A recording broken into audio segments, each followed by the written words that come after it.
Então, hoje a gente vai começar com uma glândula que muitas vezes não é comentada nessa parte, que é o timo.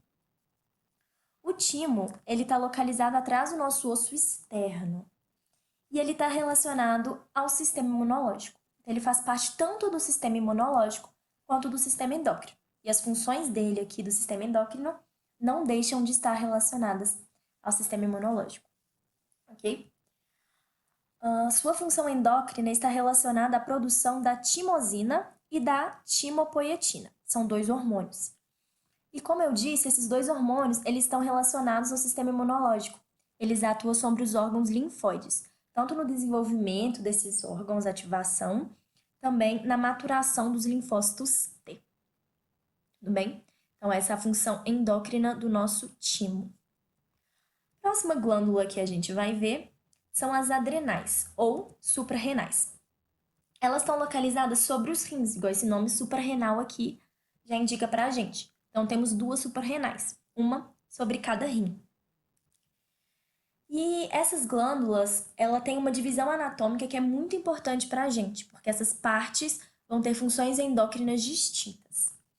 Se a gente fizer um corte aqui na nossa suprarrenal, a gente tem essa imagem. Essa parte amarelinha aqui mais forte, né? É a mais externa e essa aqui é a mais interna. Essa parte mais externa é chamada de córtex, enquanto a parte mais interna é chamada de medula da adrenal. Beleza? Vamos começar então a ver os hormônios produzidos primeiro pelo córtex. Ele produz seus hormônios diante do estímulo do ACTH, que é o hormônio adenocorticotrófico, lembra? Produzido lá pela adenohipófise. Então, diante do estímulo do ACTH, o córtex adrenal, vai produzir os corticosteroides ou corticoides.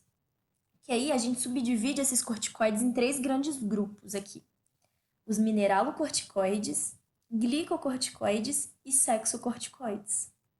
Certo? Vamos começar a ver então as especificidades de cada um desses grupos, começando pelos mineralocorticoides. Esses hormônios, eles estão relacionados ao equilíbrio osmótico no nosso organismo, certo? No balanço osmótico. E o principal mineralocorticoide que a gente tem, que está em mais abundância no nosso organismo, é a aldosterona. Essa aldosterona, ela age nos túbulos renais, aumentando a reabsorção de sódio. E junto com esse aumento da reabsorção de sódio, a gente também aumenta a reabsorção de água. Então, atuando no equilíbrio osmótico do nosso organismo. Beleza? Vamos então ver os glicocorticoides. Os glicocorticoides, o principal que a gente tem é o cortisol. É o mais conhecido e tem um efeito mais bem estudado também. Esses glicocorticoides, eles atuam tanto nos tecidos linfóides como no fígado, principalmente nesses órgãos. Vão ter atuações bem diferentes neles. Nos tecidos linfóides, a principal função que a gente tem é a inibição da síntese de DNA. Vamos pensar, se tem essa inibição em um tecido que está relacionado com a nossa imunidade, a gente pode ter uma resposta imunológica reduzida, certo? Esses glicocorticoides, eles podem ter ação antialérgica e anti-inflamatória. Muitos medicamentos, então, glicocorticoides utilizados. Já no fígado, a gente tem como efeito dos glicocorticoides a gliconeogênese. E o que é a gliconeogênese? É a formação de glicose a partir de lipídios e proteínas, então. A gente vai ter formação de glicose para liberar glicose no nosso sangue. Show? E aí, então, a gente pode ter alguns cenários em que a produção desses hormônios está normal, certo? Então, se a gente tem um excesso de glicocorticoides ou de aldosterona no nosso organismo, pode haver o desenvolvimento da chamada síndrome de Cushing. E essa síndrome de Cushing, ela tem alguns sintomas bem clássicos. Vou citar aqui alguns. A hiperglicemia, que é o aumento exacerbado de glicose no sangue. Vocês lembram que os glicocorticoides, eles ativam a gliconeogênese no fígado? Então, isso pode levar a hiperglicemia. Podemos ter também a hipertensão. A aldosterona, ela aumenta a reabsorção de sódio, consequentemente de água, nos nossos rins, certo? Então, isso pode levar a um aumento da nossa pressão arterial assim como também pode levar à formação de edemas. E um dos sintomas mais característicos, das manifestações mais características da síndrome de Cushing é a chamada face de lua cheia, que o rosto fica bem inchado mesmo. Então é bem característico da síndrome de Cushing. Agora, se a gente tem a escassez de glicocorticoides ou de aldosterona, a gente pode desenvolver a chamada doença de Addison. Quais são os principais sintomas dessa doença de Addison? Cito aqui 3, mas são vários outros. A desidratação, e aí a gente vai perder muita água, né? Por exemplo, porque você vai ter pouca aldosterona, vai ter reabsorvendo pouco sódio, consequentemente pouca água, você vai perder muita água. A hipotensão, pela mesma, pelo mesmo motivo que é a desidratação, você vai estar perdendo muita água, seu volume sanguíneo vai estar muito reduzido.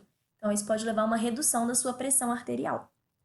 E, por fim, a hiperpigmentação da pele, da gengiva e dos lábios é muito comum. É um sintoma bem clássico da doença de Addison.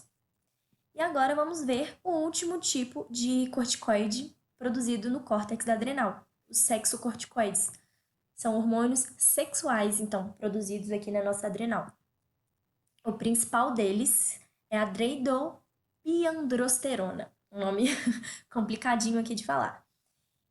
E ele é um hormônio andrógeno e anabolizante. E o excesso dele pode levar à formação exacerbada de caracteres sexuais secundários masculinos. Então, nas mulheres pode levar ao engrossamento da voz, crescimento exacerbado de pelos, pode ter várias dessas manifestações. Beleza? E agora vamos então ver o que acontece na medula da nossa glândula adrenal. A medula, ela é estimulada pelo sistema nervoso autônomo, enquanto a produção dos hormônios do córtex eram estimulados pelo ACTH, da medula pelo sistema nervoso autônomo. E diante desse estímulo, então, a medula vai produzir principalmente adrenalina e noradrenalina, as chamadas catecolaminas. Beleza? E quais os efeitos da produção e liberação desses dois hormônios? Tanto a adrenalina quanto a noradrenalina também são neurotransmissores, você deve ter lembrado eu falando deles na aula de sistema nervoso. Mas aqui, produzido pelas adrenais e liberados na corrente sanguínea, então eles vão atuar como hormônios. Hormônios que atingem quase todo o nosso corpo, levando a um aumento do efeito do sistema nervoso simpático. Lembra que esses neurotransmissores, né, eram característicos do sistema nervoso simpático. E aqui os seus efeitos enquanto hormônios também vão ser concordantes com os efeitos do sistema nervoso simpático. Então, assim como aqui, estão associados a situações de estresse e emergência. Então, quais vão ser alguns dos efeitos que a gente vai observar? Aumento dos batimentos cardíacos, chamado de taquicardia, aumento do ritmo respiratório, ou seja, uma respiração mais acelerada, glicogenólise. O que é isso? É a quebra de glicogênio para liberar glicose. Glicose, então, que vai estar disponível para as células utilizarem seu metabolismo. Beleza? Então, aqui, os efeitos dos hormônios produzidos na medula da nossa adrenal. Vamos, então, ver a nossa próxima glândula, que é, então, o nosso pâncreas. O nosso pâncreas está localizado aqui logo abaixo do estômago e perto do duodeno, né, o início do intestino delgado. Isso está muito relacionado à questão de que ele também tem função exócrina, certo? Ele tem função exócrina e função endócrina. A função exócrina dele está relacionada à produção e secreção do suco pancreático no duodeno, muito importante, então, no sistema digestório. Já a função endócrina dele está relacionado ao metabolismo da glicose no nosso organismo, com a produção de insulina e também do hormônio glucagon. E a produção desses dois hormônios ocorre nas chamadas ilhotas pancreáticas. São alguns conjuntos de células endócrinas, então, dentro do nosso pâncreas. Vamos começar vendo, então, sobre esses hormônios. a insulina e o glucagon. A insulina ela é produzida nas células beta das nossas ilhotas pancreáticas, tudo bem? E elas atuam sobre a membrana celular das células do nosso organismo. Nessa atuação, o que ela faz? Ela aumenta a absorção de glicose, certo? Isso é muito proeminente também no fígado, que vai acumular glicose, então, e transformá-la em glicogênio. Então, o fígado vai ter esse estoque de glicogênio, certo? Mas aumenta a absorção de glicose em todo o corpo, para essa glicose ser utilizada no metabolismo celular.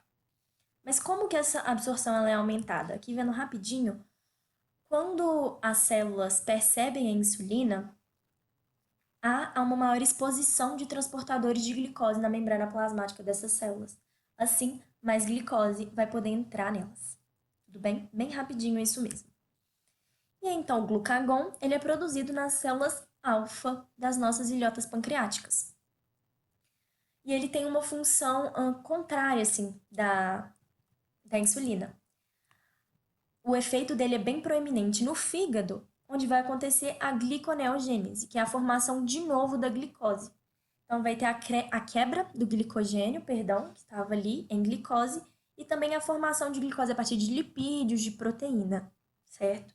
E essa glicose, então, vai ser disponibilizada na corrente sanguínea. Então, esses são os hormônios pancreáticos. Além disso, relacionado a isso, na verdade, a gente pode ter o desenvolvimento ou a presença de diabetes, uma doença que é dividida em tipo 1 e tipo 2. A diabetes do tipo 1, ela é hereditária e ela está relacionada à deficiência na produção de insulina. Então, o pâncreas, ele, por alguma razão, não produz ou produz muito pouco insulina. Então, insulina em quantidades insuficientes para o bom funcionamento desse equilíbrio da glicose no nosso organismo. Já a diabetes do tipo 2, ela está relacionada ao que a gente pode chamar de resistência à insulina. A insulina ela é produzida pelo pâncreas, é liberada na corrente sanguínea, mas as células elas não conseguem perceber ou percebem muito pouco essa insulina, perdão. E aí então vai absorver pouca glicose. Essa diabetes do tipo 2, ela está relacionada a hábitos não saudáveis de vida, a obesidade, a falta de exercício físico, uma dieta muito rica em carboidratos, né, que vão dar picos insulínicos muito altos. Tudo bem? E vamos então para as próximas e últimas glândulas que a gente vai ver. As gônadas, os testículos e os ovários. Os testículos são as gônadas masculinas e elas estão localizadas aqui dentro do escroto. Já os ovários, as gônadas femininas, elas estão aqui, um direito e um esquerdo, próximo ao útero. Certo? Vamos começar vendo então a função dos ovários. Os ovários eles são responsáveis pela produção dos óvulos, os gametas femininos, ali dentro dos folículos ovarianos, mas também responsável pela produção dos estrógenos e da progesterona. Os estrógenos eles são uma classe de hormônios que eles vão atuar no desenvolvimento das características sexuais secundárias femininas. O que seriam essas características? Seriam a voz mais delicada, o desenvolvimento dos pelos na região genital caracteristicamente femininos, seria também o desenvolvimento das mamas. Essas são as nossas características sexuais secundárias femininas. Os estrógenos também estão relacionados à regulação do ciclo menstrual. Então, durante todo o ciclo com ovulação, preparação do útero, os estrógenos participam desse ciclo. E, por fim, eles também têm relação com a fixação de cálcio nos ossos. Vocês já ouviram falar que osteoporose, por exemplo, ela é mais comum em mulheres depois da menopausa? Depois da menopausa, as mulheres vão ter o quê? Menos estrógenos, então vai estar comprometida a sua fixação de cálcio nos ossos, por exemplo. Já a progesterona, ela está diretamente relacionada à preparação do útero para a fixação do embrião. Ela vai estar relacionada ali, então, à preparação do endométrio durante o ciclo menstrual. Então, é claro que ela também está presente nessa regulação do ciclo. Beleza? Esses são os hormônios produzidos no ovário. Já os testículos, eles são as gônadas masculinas responsáveis pela produção do gameta masculino, os espermatozoides. Mas eles também produzem um hormônio, a testosterona. A testosterona ela é produzida nas células de Leydig, ok? E são responsáveis pelo desenvolvimento das características sexuais secundárias masculinas, como a distribuição de pelos no corpo, desenvolvimento muscular maior também, a voz mais grossa, várias outras características.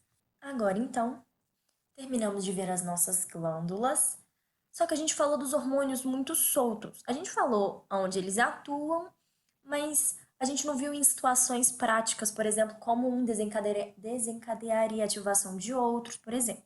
Então, eu trouxe aqui três situações em que a gente tem regulação hormonal. A primeira delas é a resposta ao estresse agudo. Agudo porque é aquele estresse momentâneo, alguma situação de emergência, como uma fuga de predadores, assim, na natureza, por exemplo. Vamos lá. Relacionados ao estresse agudo, a gente tem principalmente o hipotálamo, a hipófise e a adrenal funcionando, tudo bem? Com todas as suas partes.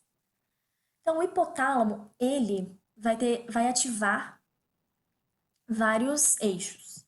E ele atua aqui como a cabeça dessa resposta ao estresse, porque por estar ligado diretamente, fazer parte, né, do sistema nervoso, então ele vai receber esse estímulo do estresse. E diante da percepção desse estresse, o que ele vai fazer? Vai ocorrer a ativação da medula da adrenal, importante da medula, pelo sistema nervoso autônomo simpático. Então, com essa ativação, o que a gente vai ter? Produção de adrenalina, e de noradrenalina, levando ao aumento dos batimentos cardíacos, a uma respiração mais acelerada e a uma produção ali dentro do organismo de glicose, pela quebra do glicogênio, né, a glicogenólise. Então, para ter a disponibilidade de energia, para ter essa capacidade de resposta a esse estresse agudo. Então, esse é o eixo de ativação da adrenal pelo sistema nervoso simpático. Tudo bem? Além disso, o hipotálamo, ele estimula a neurohipófise, que eles estão ligados anatomicamente, certo? Então, esse estímulo vai fazer com que a neurohipófise estimule os ductos renais a partir da secreção do ADH, da vasopressina. E esse estímulo vai fazer o que nos ductos renais? Aumentar, então, a reabsorção de água. Beleza? Que essa água pode ser muito importante durante o estresse. Correto?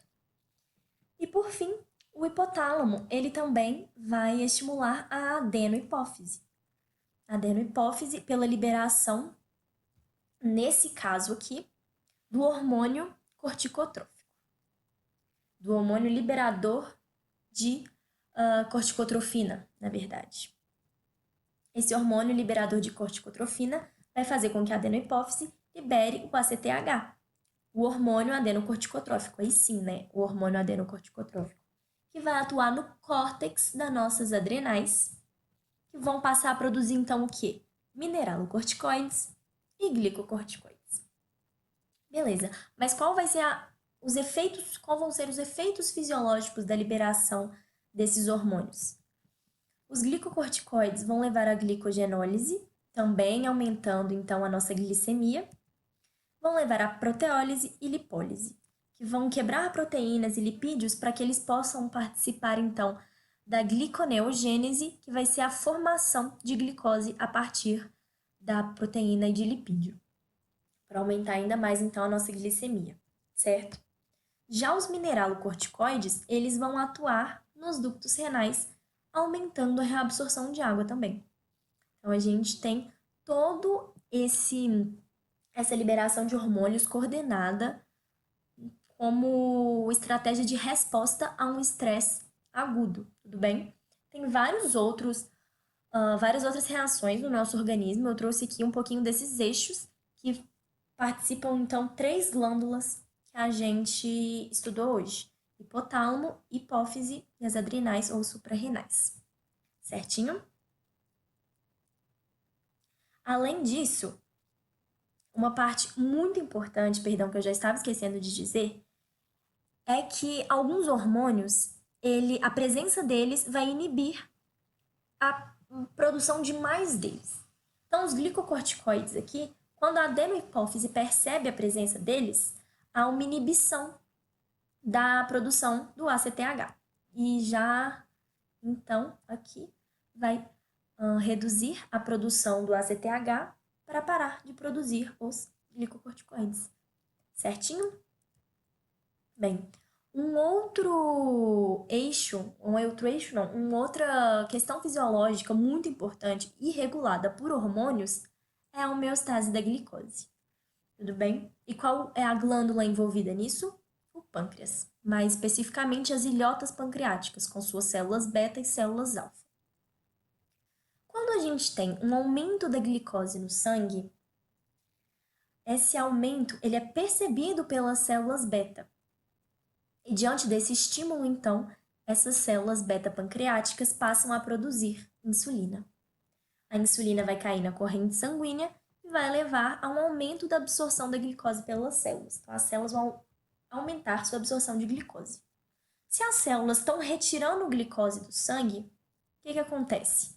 Vai ter uma redução da nossa glicemia. E essa redução ela é percebida pelas células alfa-pancreáticas. Essas células, então, vão passar a produzir o glucagon. E o que esse glucagon vai fazer? A glicogenólise, a quebra do glicogênio, principalmente aquele glicogênio que estava lá no fígado, em glicose. E aí essa glicose vai ser liberada na corrente sanguínea, levando a um aumento da glicemia de novo. Tudo bem? Então, esse é um ciclo que ocorre naturalmente. E aqui a gente pode ter esse aumento de glicose quando a gente tem a nossa alimentação. Alimentos ricos em glicose vão levar a esse pico. E se a gente fica muito tempo em jejum também, a gente vai ter essa queda brusca da glicose sanguínea. Certinho? E agora, por fim, vamos à última coisa que eu separei, o ciclo menstrual. Tem vários hormônios envolvidos, então. Bem, trouxe essa imagem aqui para a gente analisar. Logo no início, aqui não está mostrado, mas a gente tem a liberação de um hormônio hipotalâmico, o hormônio liberador de gonadotrofina. Vocês lembram disso? Eu falei, era daqueles hormônios do hipotálamo que induziam respostas na hipófise. Então, diante da liberação do hormônio liberador de gonadotrofina, a gente vai ter a liberação do hormônio folículo estimulante, o FSH, pela hipófise, que vai atuar lá no ovário. Então, que é de azulzinho, no início do ciclo a gente tem esse aumento do FSH. O FSH, então, ele vai atuar no desenvolvimento do folículo ovariano e também na produção, ele vai estimular a produção de estrógenos pelo ovário. Então, aqui de cinza, a gente começa a ter um aumento da produção de estrógenos também. Tudo bem? E aí, mantém assim. A gente tem aqui o LH se mantendo relativamente estável, o LH que também é produzido pela hipófise. Beleza? Então, isso vai se mantendo assim até cerca da metade do nosso ciclo menstrual. Perto da metade do ciclo menstrual, a gente vai ter um pico de estrógeno, tá vendo que vai aumentando aqui? E aí vai dando o estímulo que para ocorrer a nossa ovulação. Muito próximo ao 14º dia, a gente tem um pico de LH. Então, a gente tem um pico de liberação de LH pela nossa hipófise, que vai estimular o corpo lúteo, certo? A produzir a progesterona. Então, depois do nosso pico de LH, a gente tem o pico de progesterona no nosso corpo. A progesterona que vai atuar, então, na preparação do endométrio, aqui de rosinha, para a possível fixação do embrião, caso houvesse a fecundação do óvulo, certo? Então, isso continua assim, se não houver a fixação do embrião, o nível de progesterona começa a cair, o nível de estrógeno começa a cair, e então ocorrerá a descamação do nosso endométrio, ou seja, a menstruação, e o ciclo vai continuar novamente. Tudo bem? Bem, então, essa foi a nossa segunda aula do sistema endócrino. Foram 2 aulas longas, 2 aulas densas. Então, fiquem à vontade para tirar as suas dúvidas. Temos a lista de exercícios, né, que engloba as 2 partes dessa aula e a resolução de exercícios, o vídeo de resolução, certinho? Então, foi um prazer estar aqui de novo com vocês. Bons estudos e muito obrigada!